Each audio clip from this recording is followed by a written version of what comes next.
Halo anak-anak semua, selamat pagi. Jumpa lagi dengan Bu Novi dalam pembelajaran matematika. Sudah siap ya kalian untuk belajar hari ini? Nah, hari ini kalian masih belajar tentang transformasi, yaitu rotasi dan dilatasi. Jangan lupa siapkan juga modul kalian ya. Baik, kita mulai saja pembelajaran kita. Selamat menyaksikan video pembelajaran dari saya dan selamat belajar. Tujuan dari pembelajaran kita hari ini adalah yang pertama, supaya kalian dapat menentukan bayangan hasil rotasi atau perputaran. Dan yang kedua, supaya kalian dapat menentukan bayangan hasil dilatasi. Kita mulai dengan yang rotasi dulu atau perputaran. Kalian pasti sering melihat benda-benda yang berputar, seperti gerakan jarum jam, kemudian putaran roda. Nah, ini merupakan contoh dari rotasi. Sedangkan planet bumi itu adalah salah satu contoh benda yang berotasi dengan pusat rotasinya itu berada di dalam benda itu sendiri. Kemudian ini adalah contoh rotasi yang digambar pada bidang kartesius. Secara umum, rotasi itu adalah perpindahan objek atau benda dengan cara memutar objek atau benda tersebut dan mengacu pada pusat perputaran tertentu. Jarak antara titik pusat dan objek atau benda itu selalu tetap. Besarnya sudut dari bayangan benda atau objek terhadap posisi awal itu dinamakan sudut rotasi. Sampai di sini, kalian bisa memahami penjelasan tentang rotasi, anak-anak? Baik, kita lihat contohnya. Segitiga KLM dengan koordinat titik K-nya itu di 4,2, L-nya di 1,2, dan M-nya di 1,-3. Dirotasikan 90 derajat berlawanan jarum jam dengan pusatnya adalah titik asal. Nah, kita gambar dulu di bidang kartesius segitiga KLM. Kemudian akan kita putar 90 derajat berlawanan jarum jam, berarti arahnya ke kiri. Titik K kita putar ke kiri sebesar 90 derajat, maka bayangannya berada di koordinat negatif 2,4. Kemudian titik L-nya kita putar, maka bayangannya berada di titik koordinat negatif 2,1. Dan titik M kita putar 90 derajat, maka bayangannya berada di koordinat 3,1. Nah, ini adalah contoh segitiga KLM yang diputar 90 derajat berlawanan jarum jam. Bisa dimengerti anak-anak?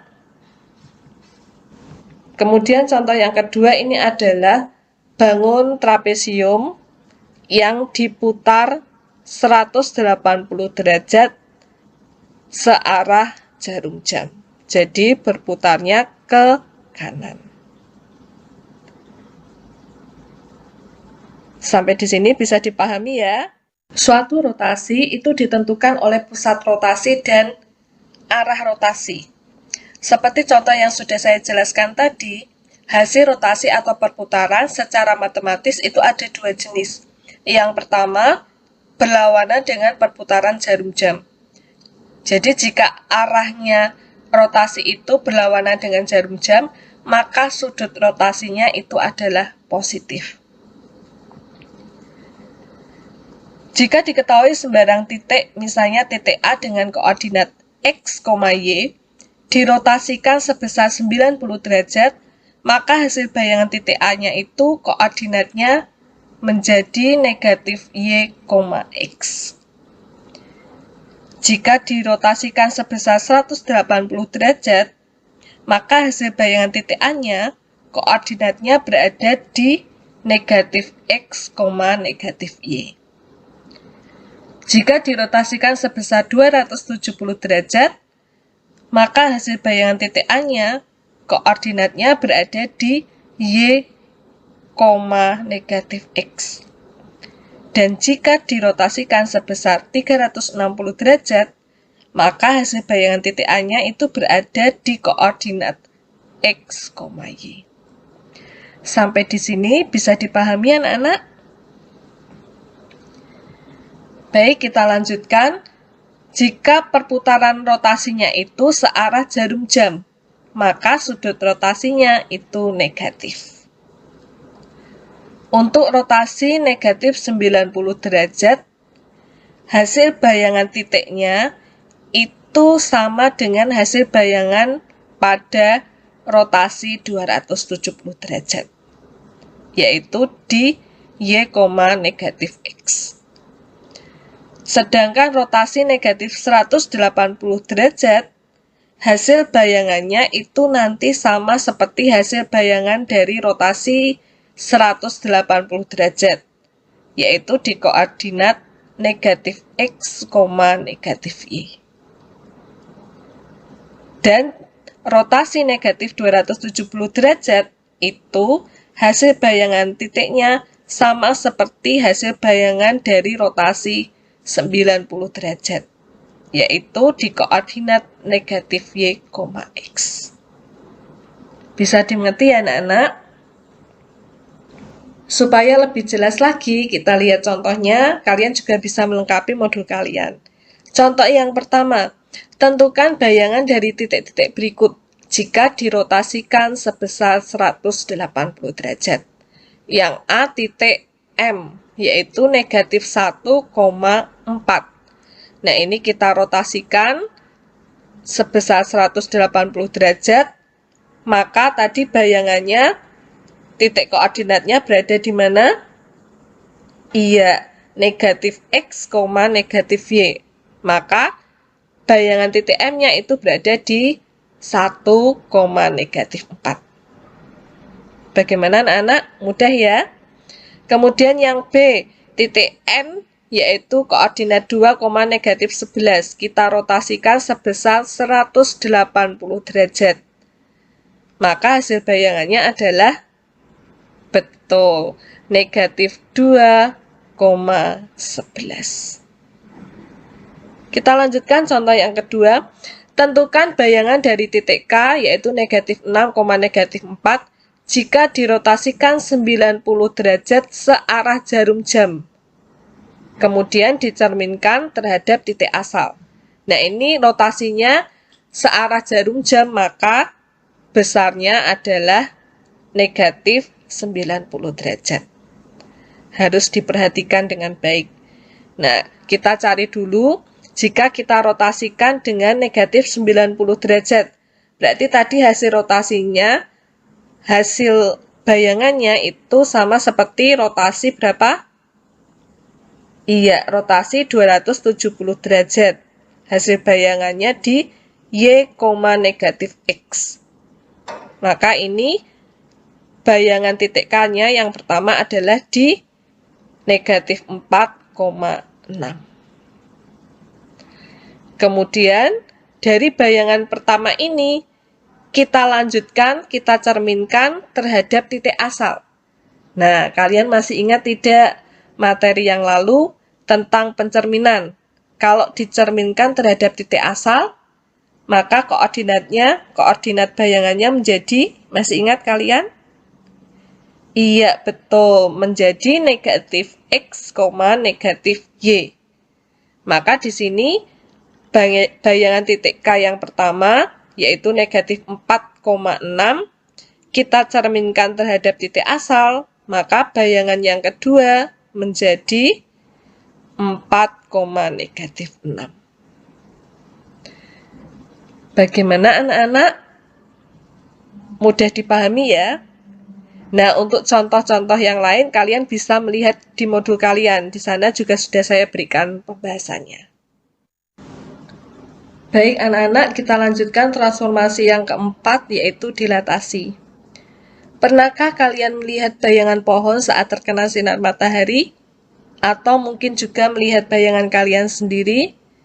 Nah, peristiwa-peristiwa ini erat kaitannya dengan pembesaran atau pengecilan. Mungkin kalian juga pernah mencetak foto. Nah, pada prinsipnya ini juga menggunakan pembesaran atau pengecilan. Pembesaran atau pengecilan dalam transformasi itu biasa disebut sebagai dilatasi. Secara matematis, dilatasi itu adalah perubahan yang diperoleh dengan memperbesar atau memperkecil objek tersebut dengan suatu pengali atau faktor. Nah, ini adalah beberapa contoh dilatasi pada bidang kartesius. Sampai di sini bisa dimengerti anak-anak? Dilatasi itu ada dua macam. Yang pertama, dilatasi dengan pusat di titik asal atau di 0,0. Diketahui sembarang titik, misalnya di titik A dengan koordinat X, Y, dilatasikan di titik pusat dengan faktor skala K, maka hasil bayangan dilatasinya itu adalah K dikali X, K dikali Y. Supaya lebih jelas lagi, kita lihat contohnya. Contoh yang pertama, tentukan hasil dilatasi titik P, yaitu negatif 2,3 dengan pusat 0,0 dan skalanya 5. Berarti ini faktor pengalinya, K-nya adalah 5. Maka tinggal kita kalikan saja. 5 dikali negatif 2 dan 5 dikali 3. Maka bayangan titik P itu di koordinat negatif 10,15. Bagaimana anak-anak? Bisa dipahami ya? Kita lanjutkan contoh yang kedua. Jika titik 4, negatif 12 didilatasikan terhadap titik pusat 0,0 menjadi 2, negatif 6, tentukan skalanya. Nah, ini sudah diketahui hasil bayangannya, hasil dilatasinya dari 4 menjadi 2. Dari negatif 12 menjadi negatif 6. Maka cara mencari faktor skalanya, ya tinggal kita bagi saja. Misalnya di titik koordinat X, berarti bisa kita tuliskan 2 dibagi 4. Maka faktor skalanya adalah 1/2. Atau di koordinat Y juga sama, berarti negatif 6 dibagi negatif 12. Faktor skalanya sama. Berarti faktor skalanya dari 4, negatif 12 menjadi 2, negatif 6 itu adalah 1/2. Sampai di sini bisa dipahami ya anak-anak? Kita lanjutkan dengan dilatasi yang kedua, yaitu di pusat A, B. Maka untuk mencari bayangannya, bayangan hasil dilatasinya, kita mencari satu-satu. Bayangan dari koordinat X itu K dikalikan dengan X dikurangi A, hasilnya ditambah A, dan bayangan dari koordinat Y itu cara mencarinya K dikalikan dengan Y dikurangi B, kemudian hasilnya ditambah B. Bisa dimengerti anak-anak? Nah, untuk lebih jelasnya lagi kita lihat contohnya. Contoh yang pertama, tentukan bayangan dari titik P yaitu 2, negatif 1 jika didilatasikan dengan pusatnya di titik negatif 2,4 dan faktor skala negatif 2. Kita tulis dulu yang diketahui, berarti skalanya K-nya negatif 2, kemudian pusatnya di titik A negatif 2 dan B-nya 4. Yang pertama kita cari dulu bayangan dari koordinat X. Berarti kita masukkan K-nya negatif 2, kemudian X-nya itu 2. Negatif 2 dikalikan dengan 2, kemudian dikurangi negatif 2, hasilnya ditambah negatif 2. Sama dengan negatif 2 dikali 4 dikurangi 2. Hasilnya yaitu negatif 8 dikurangi 2. Negatif 10. Sampai di sini bisa dipahami anak-anak? Baik, kita lanjutkan mencari bayangan koordinat Y. K-nya negatif 2, koordinat Y-nya negatif 1. Negatif 2 dikalikan negatif 1 dikurangi 4, kemudian hasilnya ditambah 4. Yaitu negatif 2 dikali negatif 5, kemudian ditambah 4. 10 ditambah 4, yaitu 14.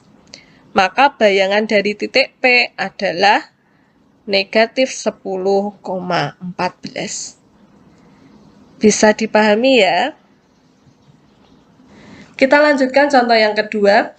Tentukan bayangan titik Q yaitu 5,6 jika didilatasikan oleh titik pusatnya di 2,3 dan skalanya 4. Kita tulis dulu, faktor K-nya itu 4, kemudian titiknya A2, B-nya 3. Seperti tadi, kita mencari bayangan koordinat X-nya dulu. 4 dikalikan dengan X, X-nya itu 5. Berarti 4 dikalikan 5 dikurangi 2, hasilnya ditambah 2.